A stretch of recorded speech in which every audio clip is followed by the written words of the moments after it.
మహారాష్ట్రలో ఘోర విమాన ప్రమాదం జరిగింది. మహారాష్ట్ర డిప్యూటీ సీఎం అజిత్ పవార్ ప్రయాణిస్తున్న చార్టెడ్ ఫ్లైట్ క్రాష్ అయింది. ఈ ప్రమాదంలో మహారాష్ట్ర డిప్యూటీ సీఎం అజిత్ పవార్ దుర్మరణం పాలయ్యారు.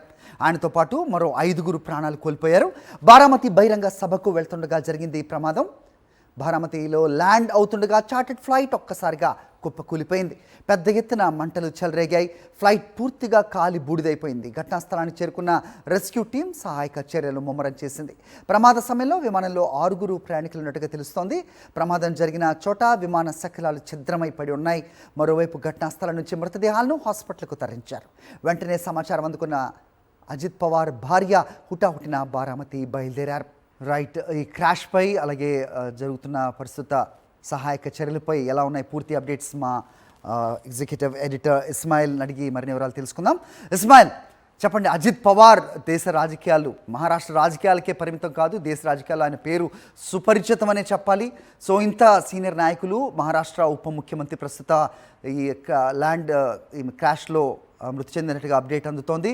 ఇది టెక్నికల్ ప్రాబ్లమా, లో విజిబిలిటీ కారణమా అనేది ఇంకా తెలియాల్సి ఉన్నట్టుగా మనకు తెలుస్తోంది. ఏంటి మీ దగ్గర inputs? Please walk us through. బారామతికి వెళ్ళేటువంటి ఫ్లైట్ ఇది చాలా అంటే ప్రైవేట్ జెట్.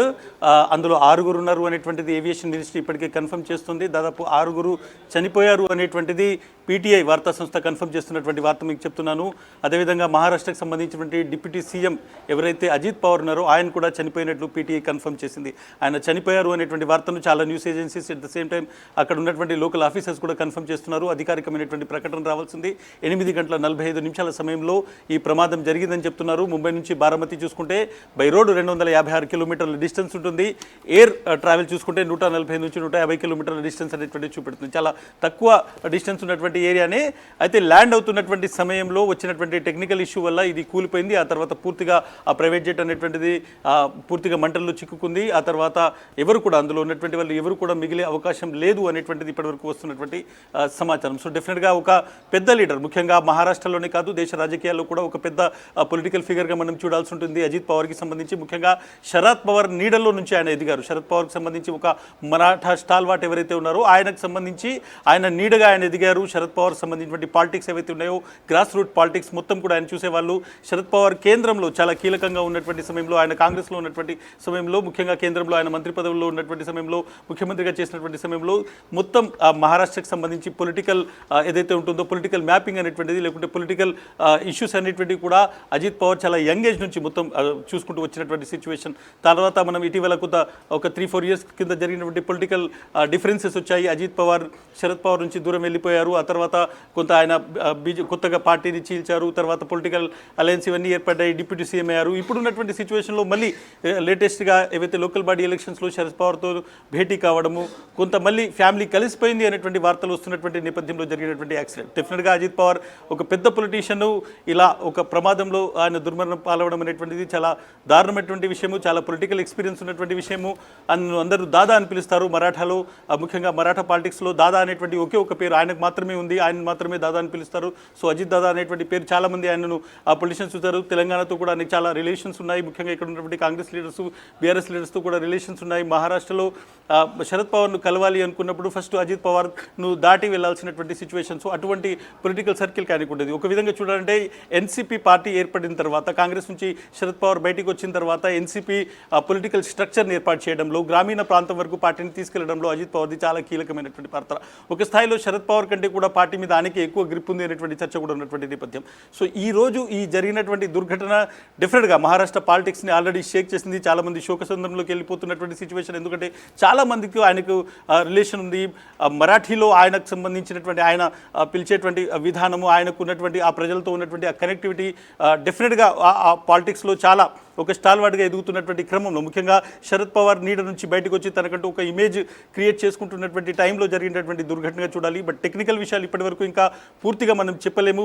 ప్రమాదం అనేటువంటిది ల్యాండింగ్ సమయంలో జరిగిందనేటువంటిది మాత్రమే ఏవియేషన్ మినిస్ట్రీ నుంచి వస్తున్నటువంటి మాట. సో విమానంలో ఏదైనా లోపం ఉందా, లేకుంటే ల్యాండింగ్ సమయంలో ఏదైనా విజిబిలిటీ ప్రాబ్లం వల్ల జరిగిందా అనేటువంటిది. బట్ అక్కడ ఉన్నటువంటి ఏదైతే ఎయిర్ స్ట్రిప్, చిన్న ఎయిర్పోర్ట్ లాంటిది ఎక్కడ ఉందో అది చాలా సిటీ అవుట్స్కట్స్లో ఉంది. విలేజెస్ దాన్ని ఫస్ట్ చూశారు, అక్కడ చేరుకున్నారు.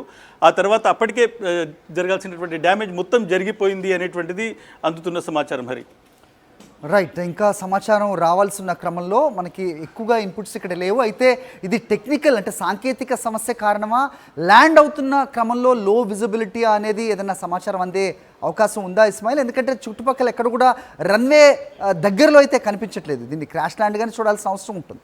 ఏం చెప్తారు ఇస్మాయిల్? డెఫినెట్గా సాధారణంగా లో విజిబిలిటీ ఉన్నప్పుడు ఏటీసీ అనేటువంటిది వాళ్ళకి ముందే ఇన్ఫామ్ చేస్తుంది. టైం కూడా 8 గంటల 45 నిమిషాల టైం కాబట్టి ఒక డిప్యూటీ స్థాయి అధికారి అది అతని ఓన్ స్టేట్లో ట్రావెల్ చేస్తున్నటువంటి పరిస్థితి. ఆయన ముంబై నుంచి ట్రావెల్ చేస్తున్నారు. సో డెఫినెట్గా ఏటీసీ అనేటువంటిది at the same time weather report అనేటువంటిది అక్యురేట్ రిపోర్ట్ ఉంటుంది. బట్ ఇది ఎయిర్పోర్ట్కు చేరుకని ఎయిర్ స్ట్రిప్ ఏదైతే ఉందో అక్కడికి చేరుకోక ముందే పడిపోయినటువంటి ఘటనగా మనం దీన్ని చూడాల్సి ఉంటుంది. సో ఇది ల్యాండింగ్ సమయంలో జరిగిందా లేకుంటే ల్యాండింగ్ ప్రిపరేషన్ సమయంలో జరిగిందా అనేటువంటిది కూడా చాలా క్లారిటీ రావాల్సింది. ఒకవేళ లో విజిబిలిటీ ఉన్నటువంటి సిచ్యువేషన్లో ల్యాండ్ అవుతున్నటువంటి టైంలో ఎయిర్ స్ట్రిప్ సరిగ్గా కనబడకపోతే అక్కడ వేరే చెట్లలోకి వెళ్ళిపోయి పడిపోయినటువంటి సిచ్యువేషన్ ఉంటుంది. బట్ ఇది కొంత ఎయిర్పోర్టుకు దూరంగా జరిగినటువంటి ఘటనగానే కొన్ని 1-2 కిలోమీటర్ల దూరంగానే జరిగింది అనేటువంటి ఇన్ఫర్మేషన్ ప్రైమరీ ఇన్ఫర్మేషన్ వస్తుంది. సో ల్యాండింగ్కు ప్రిపేర్ అవుతున్నటువంటి సమయంలో ఏదైనా టెక్నికల్ ఇష్యూ వచ్చి పడిపోయిందా ఏంటిది అనేటువంటిది డెఫినెట్గా అందులో ఉన్నటువంటి బ్లాక్ బాక్స్ కావచ్చు మిగిలినటువంటి ఇన్వెస్టిగేషన్లోనే బయటకు వచ్చేటువంటి అవకాశం ఉంది. బట్ చాలా కాషియస్గా ఏవియేషన్ మినిస్ట్రీ కూడా చాలా కాషియస్గా ప్రమాదానికి సంబంధించినటువంటి ఇన్ఫర్మేషన్ స్లోగానే ఇస్తుంది. ఎందుకంటే ఏం జరిగింది అనేటువంటి దాంట్లో కొన్ని 1-2 గంటలకు సంబంధించినటువంటి పీరియడే కాబట్టి ఇంకా పూర్తిగా అనలైజ్ చేస్తున్నారు. ఏటీసీ నుంచి లాస్ట్ వాళ్ళు మాట్లాడినటువంటి కాంటాక్ట్ ఎప్పుడు ఉండింది, ఏటీసీతో వాళ్ళు ఏం మాట్లాడారు pilots, at the same time పైలట్తో లాస్ట్ సంభాషణ ఏం జరిగింది అనేటువంటిది చూస్తున్నారు. తర్వాత ఈ మొత్తం ప్రమాదానికి సంబంధించి కొంత వెదర్ అనేటువంటిది కూడా ఆ ఏరియాలో కొంత విజిబిలిటీ కూడా లోగా ఉండేటువంటి సిచ్యువేషన్ ఉంటుంది. రూరల్ ఏరియా ఎక్కడైనా వేరే ఇబ్బంది జరిగిందా లేదంటే ఏదైనా ఎక్స్టర్నల్ థింగ్ పక్షులు లాంటిది ఏదైనా పెద్ద ప్రమాదం లాంటిది ఏమైనా వచ్చి తాకిందా ఏం జరిగింది అనేటువంటిది చాలా దీని మీద మనం డిస్కస్ చేయొచ్చు. బట్ డెఫినెట్గా అక్యురేట్ ఇన్ఫర్మేషన్ మరి కొద్దిసేపట్లో వచ్చేటువంటి అవకాశం ఉంది. బట్ ఓవరాల్గా చూసుకుంటే ఒక ప్రైవేట్ జెట్ బయలుదేరింది కేవలం చాలా తక్కువ 150-155 air travel time kilometres air travel time. At the same time 250 కిలోమీటర్ల డిస్టెన్స్ ఉంటుంది హార్డ్లీ బారామతి అనేటువంటిది ముంబై నుంచి. సో ఇంత షార్ట్ డిస్టెన్స్లో ట్రావెల్ చేస్తున్నటువంటి సమయంలో సో డెఫినెట్గా విజిబిలిటీ ఇట్లాంటి అన్ని అంశాలు చూసుకుంటారు. ఇక్కడ చిన్న టెక్నికల్ ప్రాబ్లం వచ్చినా వెదర్ బాగాలేదు అనేటువంటి కండిషన్ ఉన్నా కానీ ఇమీడియట్గా బై రోడ్ వెళ్ళేటువంటి అవకాశం ఉంటుంది. సో అవన్నీ క్యాలిక్యులేట్ చేసుకున్న తర్వాతనే ప్రయాణానికి వెళ్ళుంటారు. బట్ ఎందుకు ఈ యాక్సిడెంట్ జరిగింది అనేటువంటి దాని మీద మాత్రం ఇంకా పూర్తి స్థాయి ఇన్ఫర్మేషన్ రావాల్సింది. బట్ పొలిటికల్గా చూసుకుంటే డెఫినెట్గా మహారాష్ట్ర పాలిటిక్స్కే కాదు దేశ రాజకీయాల్లో ఒక కీలకమైనటువంటి నాయకుడు ఈరోజు ప్రాణాలు కోల్పోవడం అనేటువంటిది ఒక పెద్ద లాస్. ఇది ఒక దేశానికి సంబంధించి పొలిటికల్ సర్కిల్కే కాదు ఒక నాయకత్వం కోల్పోవడం అనేది ఒక పెద్ద లాస్గా మనం దీన్ని చూడాల్సి ఉంటుంది. హరి రైట్. అంటే ప్రమాదాలు చెప్పి రావు అనే విషయం మనకి తెలిసిందే ఇస్మాయిల్. రైట్. అయితే ప్రైవేట్ చార్టర్లో ప్రయాణించడం అనేది నిజంగా కొత్త కాదు, కానీ ఇటీవలి కాలంలో చాలా చిన్న డిస్టెన్స్లు కూడా ప్రైవేట్ చార్టర్ని వాడడం మనం తరచూ చూస్తున్నాం. ముఖ్యంగా వివిఐపీలు అలాగే ముఖ్యమంత్రులు ఉప ముఖ్యమంత్రుల స్థాయిలో ఉన్నవాళ్ళు నిజంగా దీన్ని కొంచెం కంట్రోల్ చేయాల్సిన అవసరం కూడా ఉంది. Of course this may not be the right time, but ఎలా చూడాల్సిన అవసరం ఉంది. మరోవైపు మనం స్క్రీన్ మీద చూస్తున్నాం. సో ఏఎన్ఐ దృశ్యాలు ఎక్స్క్లూజివ్గా సాక్షి స్క్రీన్పై కూడా చూడొచ్చు. Ismail, how do you add to this please?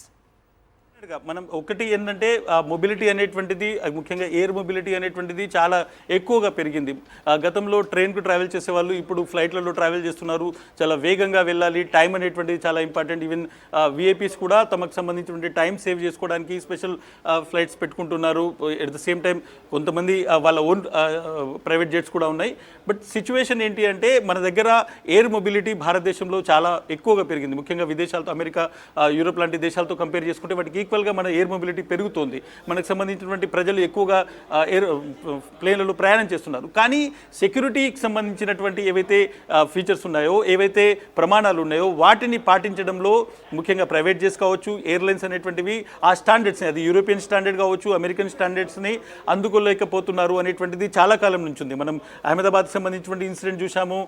So చాలా వరకు ప్రమాదాలు జరిగిన తర్వాత దీని మీద డిబేట్ జరుగుతుంది. ఈరోజు ప్రైవేట్ జెట్ సంబంధించినటువంటి విమానం, బట్ డెఫినెట్గా వాటికి సంబంధించినటువంటి ప్రమాణాలు పాటిస్తున్నారా లేకుంటే కేవలం ఒక ఇన్కమ్ సోర్స్గా వీటిని ఒక ఎయిర్ మొబిలిటీని చూసుకొని అవి ప్రైవేట్ జెట్స్ కావచ్చు లేకుంటే ఇంకా ఎయిర్లైన్సెస్ కావచ్చు ఇవన్నీ స్టాండర్డ్స్ని పూర్తిగా తగ్గిస్తున్నాయా? నిజంగానే ఇప్పుడు ఉన్నటువంటి దాంట్లో ఆ ఫ్లైట్స్ కండిషన్ ఏంటిది, ఆ ప్రైవేట్ జెట్ కండిషన్ ఏంటిది, దాని పైలట్ సంబంధించినటువంటి ఎక్స్పీరియన్స్ ఏంటిది, అక్కడ ఉన్నటువంటి నిజంగానే అది ఫ్లై చేసే సిచ్యువేషన్ ఉందా, వెదర్కి సంబంధించినటువంటి అక్యురేట్ రిపోర్ట్ ఏంటిది, ఏటీసీ నుంచి ఎప్పుడు కనెక్షన్ తెగిపోయింది, నిజంగానే అక్కడ ల్యాండ్ అయ్యేటువంటి సిచ్యువేషన్ ఎట్లా ఉంది, ఇవన్నింటిని కూడా అనలైజ్ చేయాల్సి ఉంటుంది. ఉంటుంది. బట్ ప్రమాదాలు జరిగినప్పుడు ఇవన్నీ డిస్కషన్స్ వస్తున్నాయి. కానీ సాధారణంగా అమెరికాలో లేకుంటే యూరోపియన్ కంట్రీస్లో ఉన్నటువంటి ఏవైతే విమానాలు ఎగిరేయడానికి కావాల్సినటువంటి ఒక ప్రమాణాలు ఉన్నాయో ఆ ప్రమాణాలని ఏవైతే నామ్స్ ఉన్నాయో వాటిని మన ఏవియేషన్ సెక్టార్ అనేటువంటిది ఓవరాల్గా అందుకోలేకపోతుంది. అందుకే కంటిన్యూగా ఈ ప్రమాదాలు జరుగుతున్నాయి అనేటువంటి రిపోర్ట్స్ చాలా ఉన్నాయి. కనీసం ఈ ప్రమాదానికి సంబంధించినటువంటి వాస్తవాలు బయటకు వస్తే దాని మీద చర్యలుండి ఆ తర్వాత అట్లీస్ట్ విఐపీ సెక్యూరిటీస్ కోసమైనా ఇటువంటి లీడర్షిప్, విఐపీస్ అనేటువంటి మాట ఎందుకు మాట్లాడుతున్నామంటే అందరి ప్రాణాలు సమానమైనప్పటికీ ఒక లీడర్షిప్ని తీసుకొస్తారు వీళ్ళు. ఈ సమాజాన్ని, ఈ దేశాన్ని ఒక దారిలో నడిపించడానికి కావాల్సినటువంటి లీడర్షిప్ ఉంటుంది కాబట్టి వాళ్ళను కాపాడాల్సినటువంటి ఆవశ్యకత ఇంకొంచెం ఎక్కువగా ఉంటుంది అనేటువంటి ఉద్దేశంతో డెఫినెట్గా దీనికి సంబంధించి ఓవరాల్గా స్టడీ చేయాల్సినటువంటి అవసరం ఉంది. దీని మీద ఏవియేషన్ మినిస్ట్రీ ఇంకా స్ట్రాంగ్గా ఉండాల్సినటువంటి అవసరం ఉంది. రైట్. అయితే దీన్ని అధికారిక ప్రకటనగా చూస్తున్నారా ఇస్మాయిల్, లేదంటే అంటే ప్రైవేట్ జెట్ కాబట్టి ఆయన పర్సనల్గానే దీంట్లో వస్తున్నట్టు అనుకోవాలా?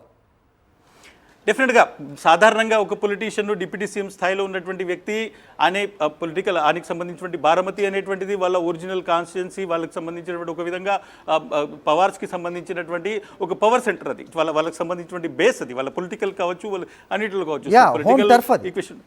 డెఫినెట్గా హోమ్ వాళ్ళకి సంబంధించినటువంటి సో అక్కడ పొలిటికల్గా అనే మీటింగ్స్కి వస్తున్నారు, చాలా పర్సనల్ మీటింగ్స్ ఉంటాయి, అధికారులతో కలుస్తారు, రకరకాలుగా ఉండొచ్చు. బట్ డెఫినెట్గా ఆయన కెపాసిటీ డిప్యూటీ సీఎం వెళ్తున్నప్పుడు డెఫినెట్గా ఆయన ప్రైవేట్ టూర్కి వెళ్తున్నా, లేకుంటే ఆయన పర్సనల్ టూర్కి వెళ్తున్నా, లేకుంటే ఆయన అఫీషియల్ టూర్కి వెళ్తున్నా కానీ సేమ్ ప్రోటోకాల్ ఉంటుంది, సేమ్ సెక్యూరిటీ మెజర్స్ ఉంటాయి, సేమ్ సంబంధించినటువంటి జాగ్రత్తలు తీసుకునేటువంటి అవకాశం ఉంటుంది. బట్ ఈ యాక్సిడెంట్ ఎట్లా జరిగింది, ఒక డిప్యూటీ సీఎంని క్యారీ చేస్తున్నటువంటి జెట్ గాల్లో చూస్తుండగానే కూలిపోవడము, అది ల్యాండింగ్ సిచ్యువేషన్లో జరిగిందా, ల్యాండింగ్ ప్రిపేర్ అవుతున్నటువంటి సిచ్యువేషన్లో జరిగిందా అనేటువంటి దాని మీద డెఫినెట్గా ఏవియేషన్ ఎక్స్పర్ట్స్ అనేటువంటి వాళ్ళు ఈరోజు రేపుల్లో కామెంట్స్ చేసేటువంటి అవకాశం ఉంది. దానికి సంబంధించి అఫీషియల్ అనౌన్స్మెంట్ కూడా రావాల్సి ఉంది, అఫీషియల్ ప్రకటన కూడా రావాల్సి ఉంది. బట్ డెఫినెట్గా ఒక డిప్యూటీ సీఎం స్థాయి వ్యక్తి ఈరోజు ప్రయాణం చేస్తున్నటువంటి జెట్ కూలిపోయింది, ఆయన చనిపోయారు అనేటువంటిది నిజంగానే ఒక దారుణమైనటువంటి వార్త. ఒక విధంగా మరాఠా పాలిటిక్స్ని ఈరోజు షేక్ చేస్తున్నటువంటి వార్త, దేశవ్యాప్తంగా ఒక డిస్కషన్లో ఉన్నటువంటి వార్త. సో డెఫినెట్గా సెక్యూరిటీ మెజర్స్ అనేటువంటివి ప్రైవేట్ టూర్ కావచ్చు, లేకుంటే అఫీషియల్ టూర్కి ఈక్వల్గానే ఉంటాయి. బట్ విమానంలో లోపం వచ్చిందా,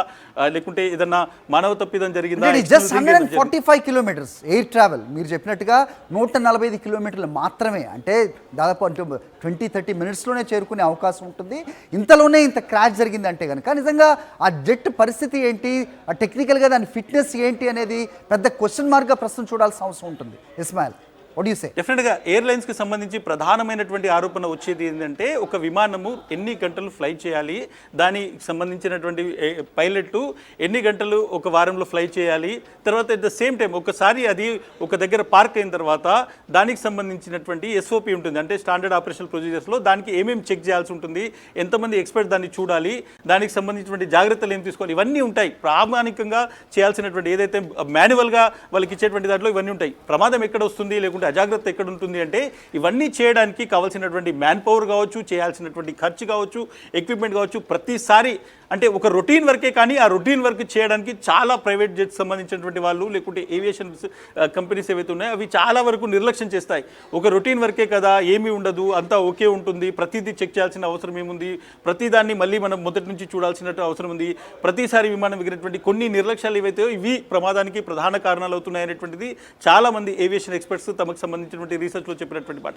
బట్ ఈరోజు ఏం జరిగింది అనేటువంటిది మనం చాలా ప్రైమరీ స్టేజ్లో ఉన్నాము, ఇప్పుడే చెప్పలేము. మానవ తప్పిదమా, ఎక్స్టర్నల్ థింగ్ ఏమైనా జరిగిందా, లేకుంటే ఏమైనా టెక్నికల్ ఇష్యూ ఉండిందా అనేటువంటిది ఇప్పుడే చెప్పలేము. ఇప్పుడున్నటువంటి సిచ్యువేషన్లో కేవలం మనం ఊహాజనితంగానే చెప్పగలుగుతాం. బట్ డెఫినెట్గా అఫీషియల్గా ఏదైనా ఇన్ఫర్మేషన్ దీని మీద వచ్చిన తర్వాత మాత్రమే చెప్పగలుగుతాం. బట్ డెఫినెట్గా ఒక పెద్ద డ్యామేజ్ డెఫినెట్గా రేపటి నుంచి ప్రైవేట్ జెట్స్ ఫ్లై చేస్తున్నప్పుడు తీసుకోవాల్సినటువంటి జాగ్రత్తలకు ఈరోజు ఈ యాక్సిడెంట్ తర్వాత ఒక ప్రమాణాలు అయితే సెట్ చేయాల్సినటువంటి అవసరం ఉంది. హరి రైట్. ఇక మహారాష్ట్ర రాజకీయాల్లో నిజంగా అజిత్ పవార్ లేని లోటు నిజంగా తీర్చలేదని చెప్తూ ఉంటారు. నిజంగా ముఖ్యంగా బారామతి నియోజకవర్గం చూసుకుంటే కనుక ఆయన ప్రస్థానం ఇక్కడి నుంచే మొదలైంది.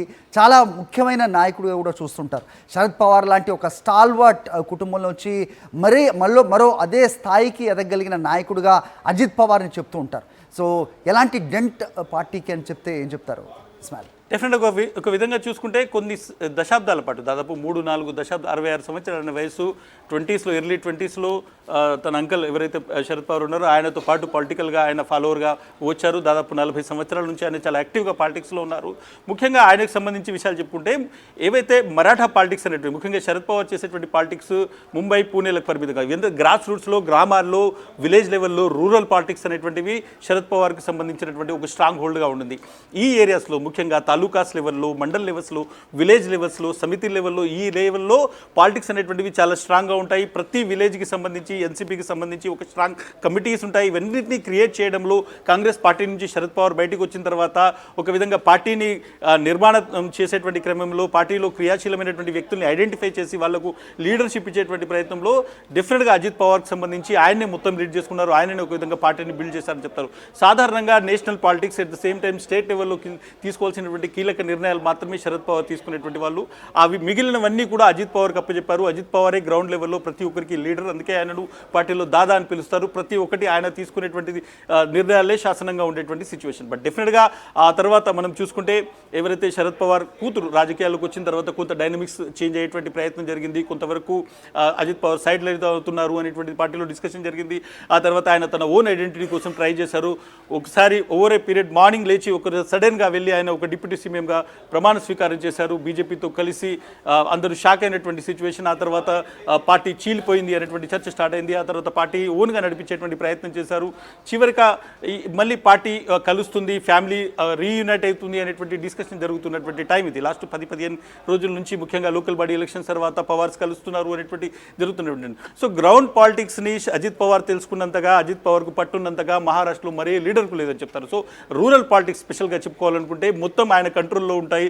ఆయన శాసిస్తారు. ఒక చెరుకు ధరలకు సంబంధించినటువంటి ఉద్యమం చేయాల్సి వచ్చినా, లేకుంటే మరాఠాస్కి సంబంధించినటువంటి ఇష్యూస్లో తన పాత్ర పోషించాలనుకున్నా, ఏది చెప్పాలనుకున్నా, ఒక ఆందోళన చేయాలనుకున్నా, లేకుంటే అది కరువు ర్యాలీ చేయాలనుకున్నా, ఏది చేయాలనుకున్నా అజిత్ పవార్ అది స్ట్రక్చర్ చేసి ఆయన లీడ్ చేస్తేనే అది సక్సెస్ అవుతుంది అనేటువంటిది మరాఠా పాలిటిక్స్లో, కేవలం ఎన్సీపీ పాలిటిక్స్ గురించి చెప్పలేదు, మరాఠా పాలిటిక్స్లో ఒక స్ట్రాంగ్ పేరు ఉంది ఆయనకు. సో ఇటువంటి సిచ్యువేషన్ నుంచి వచ్చినటువంటి వ్యక్తి డెఫినెట్గా గ్రౌండ్లో రాజకీయంగా తన శరద్ పవార్ లాంటి ఒక స్టాల్ వాటి నీడలో ఉండి కూడా తన ఐడెంటిటీని ఒక ప్రూవ్ చేసుకునేటువంటి క్రమంలో ఉన్నటువంటి వ్యక్తి ఈరోజు ఈ విధంగా చనిపోవడం అనేటువంటిది ఒక సాడ్ థింగ్గా మనం దీన్ని చూడాల్సి ఉంటుంది. హరి రైట్. అయితే ఏనాయి దృశ్యాలు మనకు కనిపిస్తున్నాయి ఇస్మాయిల్ స్క్రీన్ మీద.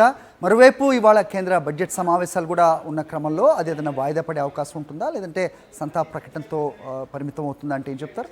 యాడింగ్ టు దిస్ డెఫినెట్గా దీని మీద ప్రకటన వచ్చేటువంటి అవకాశం ఉంటుంది. ప్రకటన చేస్తారు. చాలా ఆయన మాజీ సభ్యుడు కూడా, చాలా సీనియర్ లీడర్ కూడా, పొలిటీషియన్. సో దీని మీద ఒక ప్రకటన పార్లమెంట్లోనే జరిగేటువంటి అవకాశం ఉంది. ముఖ్యంగా ఈ యాక్సిడెంట్కి సంబంధించి ఎలా జరిగింది ఏంటిది అనేటువంటిది ఏవియేషన్ మినిస్టర్ ఇస్తారా లేకుంటే ఎవరు ఇస్తారనేది చూడాలి. సో డెఫినెట్గా పార్లమెంట్ వేదికగా లేకుంటే పార్లమెంట్ వేదికగానే ఈరోజు ఈ యాక్సిడెంట్కి సంబంధించి లేకుంటే ఈ సంఘటనకు సంబంధించినటువంటి డీటెయిల్స్ మనకు పూర్తిగా తెలిసేటువంటి అవకాశం ఉంటుంది. ఇస్మాయిల్, మరో ముఖ్యమైన అంశం ఇక్కడ ప్రస్తావించాలి. క్రాష్ సైట్ మనం చూస్తున్నాం. సో నిజంగా అంటే ఎక్కడైనా క్రాష్ సైట్ అడ్వాన్స్ కంట్రీస్లో జరిగినప్పుడు మొత్తం క్రాష్ సైట్ని కూడా చాలా సురక్షితంగా ఉంచుతారు, ఎవరు కూడా దగ్గర రాకుండా. మనం చూస్తున్నాం స్థానికులందరూ అక్కడ ఉన్నారు. అఫ్కోర్స్ వాళ్ళందరూ అక్కడ ఎవరన్నా ప్రాణాలతో ఉంటే వాడిని బ్రతికించాలనే ఉద్దేశంతో అక్కడికి వస్తారు. కానీ ఇది ఫోరెన్సిక్ టీం ఏదైతే క్లూస్ సేకరించే ప్రయత్నం చేస్తుందో అక్కడ ఇది ఆటంకంగా కనిపించే అవకాశాలు కూడా కనిపిస్తూ ఉంటాయి. ఎందుకు ఎవరు కూడా దృష్టి సారించడం అనే ప్రశ్న ఎప్పుడు తలెత్తుంది. How do you add to this? డెఫినెట్గా మన దేశం చాలా జనసమ్మర్ధం ఉన్నటువంటి దేశం. ఎక్కువగా ముఖ్యంగా యుఎస్ లాంటి లేకుంటే ఆస్ట్రేలియా లాంటి చోట అయితే చాలా తక్కువ మంది జనాలు ఉంటారు. సాధారణ రీచ్ గారు తర్వాత ప్రోటోకాల్స్ అనేటువంటివి సాధారణంగా తెలుసుంటాయి. పౌరులు చాలా వరకు కొంతవరకు ఒక విమానం కూలినప్పుడు ప్రోటోకాల్స్ ఏముంటాయి, ఎవరికి ఫస్ట్ ఫోన్ చేయాలి, ఎవరు అక్కడికి చేరుకోవాలి, ఆ తర్వాత క్రాష్ సైట్ను ఏ విధంగా చేయాలనేటువంటిది చాలా వరకు యూరోపియన్ కంట్రీస్లో కొంతవరకు వాళ్ళకు ఇన్ఫర్మేషన్ ముందే ఉంటుంది. కొంతవరకు వాళ్ళు పూర్తిగా దానికోసం ఎడ్యుకేట్ అయి ఉంటారు. బట్ మన దగ్గర నిజంగానే ఇదంటే వీళ్ళకి ఆతృతగా ఎవరైనా కాపాడదామని వచ్చేటువంటి ఆతృతనే ఉంటుంది. బట్ ఇంకొక సిచ్యువేషన్ ఏంటి అంటే ఈ యాక్సిడెంట్కి సంబంధించి ఈ దృశ్యాలు చూస్తున్నప్పుడు వస్తున్నటువంటి ఐడియా ఏంటి అంటే ప్లేన్ డెఫినెట్గా ల్యాండ్ అవుతున్నటువంటి టైంలో ఒకవేళ ల్యాండింగ్ పొజిషన్లో వస్తే అది ఎయిర్పోర్ట్కి సంబంధించినటువంటి ప్రిమిసెస్లో పడిపోయేది. డెఫినెట్గా అది ల్యాండ్ అయ్యేటువంటి టైంలో దాని రేర్ టైర్స్ ఏవైతే ఉంటాయో అవి ఓపెన్ కాకపోవడము, లేదంటే ఏదైనా స్ట్రక్ అయిపోవడం, టైర్ లాంటిది బాడీ పూర్తిగా పడిపోయి దానివల్ల డ్యామేజ్ జరగడము ఇవన్నీ జరుగుతాయి. సో మంటలు, తీవ్రత ఇవన్నీ చూసుకున్నప్పుడు డెఫినెట్గా ఒకటి మనం చూడాల్సి ఉంటుంది. ఇది ల్యాండింగ్కి ప్రిపేర్ అవుతున్నటువంటి టైంలో జరిగింది, కానీ ల్యాండ్ జరుగుతున్నటువంటి. సో మోస్ట్లీ దాంట్లో ఏదైనా విమానంలో ఏదైనా ఫ్యూయల్ సడన్గా ఆగిపోవడము లేకుంటే ఇంజన్ సడన్గా ఆగిపోవడం వల్ల అది ఫ్లై కాలేనటువంటి సిచ్యువేషన్లో ఒక సడన్గా అది డ్రాప్ అయి కింద పడిపోయినటువంటి సిచ్యువేషన్ కనిపిస్తుంది. ఒకవేళ అది మూవింగ్ అయి ఉంటే దానికి సంబంధించి అది చాలా వరకు డ్రాగ్ అవుతూ వచ్చి చాలా దూరం వరకు వెళ్ళేది ఆ స్పీడ్లో. అట్లాంటి సిచ్యువేషన్ కనబడతలేదు అనేటువంటి రిపోర్ట్స్ వస్తున్నాయి. సో అది పూర్తిగా దాని ఇంజన్ ఆఫ్ అయిపోయిన తర్వాత డ్రాప్ అయి పడిపోయింది అనేటువంటి ఒక వర్షన్ వస్తుంది. అది ఒక గాల్లోంచి మనం ఒక డ్రాప్ ఏదైతే ఒక రాయిని డ్రాప్ చేస్తే ఇలా కిందికి డైరెక్ట్గా పడిపోతుందో అలా పడిపోయి పేలిపోయింది అనేటువంటిది వస్తుంది. అది మూమెంట్లో ఉంటే డెఫినెట్గా అంత గతిశక్తితో ఉంటే అంత స్పీడ్గా ఉంటే దాన్ని ఎక్కువ దూరం వరకు వెళ్ళేది, డ్యామేజ్ డిఫరెంట్ పార్ట్స్లో దాన్ని చెల్లా చెదరైపోయి అనేటువంటి వర్షన్ కూడా వస్తుంది. సో దీన్ని మనం ఇంకా పూర్తిగా కన్ఫర్మ్ చేయలేము, రిపోర్ట్ వస్తే మనకు అర్థమవుతుంది. హరి, అయితే ఏ సమయంలో క్రాష్ జరిగింది, ఎప్పటికీ అధికారులకి సమాచారం అందింది అనే ఇన్ఫర్మేషన్ ఏదైనా ఉందా ఇస్మాయిల్? 8:30 to 8:45 మధ్య జరిగింది అనేటువంటిది ఇప్పటి వరకు వస్తున్నటువంటి సమాచారం. 8:45 అంటున్నారు, 8:40 to 45 మధ్యలో అట్లా ఉండొచ్చు అంటున్నారు. బట్ 8:30 to 8:45 మనం ఒక పెద్ద బ్రాకెట్ తీసుకుంటే 8:30 to 8:45 మధ్య జరిగింది. అట్ ద సేమ్ టైం మీడియాకు పోలీసులకు కథనం దాదాపుగా ఒకటేసారి ఇన్ఫర్మేషన్ వచ్చింది అనుకోవచ్చు. మనం 9 గంటల 10 నిమిషాలు 9 గంటల 15 నిమిషాల సమయంలో అందరికీ సమాచారం అంది. అంటే దాదాపు 15-20 నిమిషాల సమయంలోనే ఇమీడియట్గా దానికి సంబంధించిన సమాచారం వచ్చింది. ఫస్ట్ ఏటీసీ నుంచే ప్లేన్ కనెక్షన్ తెగిపోయింది అనేటువంటి ఇన్ఫర్మేషన్ వెళ్ళింది. ఆ తర్వాత లోకల్గా ఆయన రిసీవ్ చేసుకొచ్చినటువంటి ఆఫీసర్ల దగ్గర నుంచి ఇన్ఫర్మేషన్ కన్ఫర్మ్ అయింది అని చెప్పొచ్చు. సో 8 గంటల 30 నిమిషాల నుంచి 8 గంటల 45 నిమిషాలు అనేటువంటి విండోను మనం తీసుకోవచ్చు. ఇంకా కొంత ప్రిసైజ్గా ఉండాలంటే 8 గంటల 40 నిమిషాల సమయంలో ఇది జరుగుండొచ్చు అనేటువంటి ఇన్ఫర్మేషన్ వస్తుంది. హరి, రైట్. ఆయన కుటుంబ సభ్యులు, అజిత్ పవార్ కుటుంబ సభ్యులు ఢిల్లీ నుంచి బయలుదేరారు బారామతి అనే అప్డేట్ కూడా మనం చూస్తున్నాం. సో ప్రస్తుతం ఢిల్లీ నుంచి వాళ్ళు అక్కడికి చేరుకునే అవకాశం ఎప్పట్లోగా ఉంది? దానికి సంబంధించిన అప్డేట్ ఏదైనా ఉందా మీ దగ్గర? ఇంకొక గంటలో వాళ్ళు చేరుకుంటారనుకుంది. మోస్ట్లీ 11:30 వరకు వాళ్ళు ముంబై వస్తారు. ముంబై నుంచి అక్కడికి వెళ్ళాల్సినటువంటి సిచ్యువేషన్. సో కొంతమంది రూరల్గా అనుకున్నటువంటి వాళ్ళు అక్కడ ఎట్ ద సేమ్ టైం బారామతిలో ఉన్నటువంటి వాళ్ళు ఇప్పటికే చేరుకున్నారు. శరద్ పవార్ ఫ్యామిలీ కూడా ఇప్పటికే బయలుదేరుతున్నటువంటి సిచ్యువేషన్. ఓవరాల్గా చాలామంది, ఎందుకంటే సీఎంతో సహా, ముఖ్యంగా మహారాష్ట్ర సీఎంతో సహా అందరూ కూడా క్రాస్ సెట్కి వెళ్ళేటువంటి అవకాశం ఉంది. ఏం జరిగింది అనేటువంటి దాని మీద చాలా ఎక్సైట్మెంట్. ఇప్పటికే home ministry at the same time PMO కూడా పూర్తిగా దీనికి సంబంధించినటువంటి సమాచారం అందుకుంటుంది. చాలా చోట్ల నుంచి ఇన్ఫర్మేషన్ గ్యాదర్ చేసేటువంటి ప్రయత్నం చేస్తున్నారు. ఏవియేషన్కి మినిస్ట్రీకి సంబంధించి కూడా చాలా ఇన్పుట్స్ వాళ్ళు సేకరించేటువంటి పనిలో ఉన్నారు. సో రఫ్లీ 11:30 to 12 మధ్యలో మనకు ఒక అఫీషియల్ స్టేట్మెంట్ పూర్తిగా వచ్చేటువంటి అవకాశం ఉంది. Hari, right Ismail, thanks for the detailed inputs. Right, ప్రస్తుతం మనం మహారాష్ట్ర బారామతిలో జరిగిన ఒక ఫ్లైట్ క్రాష్ సంబంధించిన అప్డేట్ చూస్తున్నాం. ఉప ముఖ్యమంత్రి అజిత్ పవార్ ఈ ఫ్లైట్లో, ఈ ప్రమాదంలో ఆయన మృతి చెందారు. ఆయనతో పాటుగా మరో 5 కూడా ఇదే ప్రమాదంలో చనిపోయినట్టుగా తెలుస్తోంది. ప్రస్తుతం ఫోరెన్సిక్ నిపుణులు క్రాష్ సైట్కి మరి కాసేపట్లోనే చేరుకుంటారు అనే అప్డేట్ కూడా చూస్తున్నాం. అక్కడున్న స్థానికులు అవ్వచ్చు, పోలీసులు, ఇంకా అక్కడున్న అగ్ని కీలల్ని ఆర్పే ప్రయత్నం అయితే చేస్తున్నారు. అగ్నిమాపక సిబ్బంది అక్కడ యాక్టివ్గా వర్క్ చేస్తున్న దృశ్యాలు కూడా మనం సాక్షి స్క్రీన్ మీద చూడొచ్చు.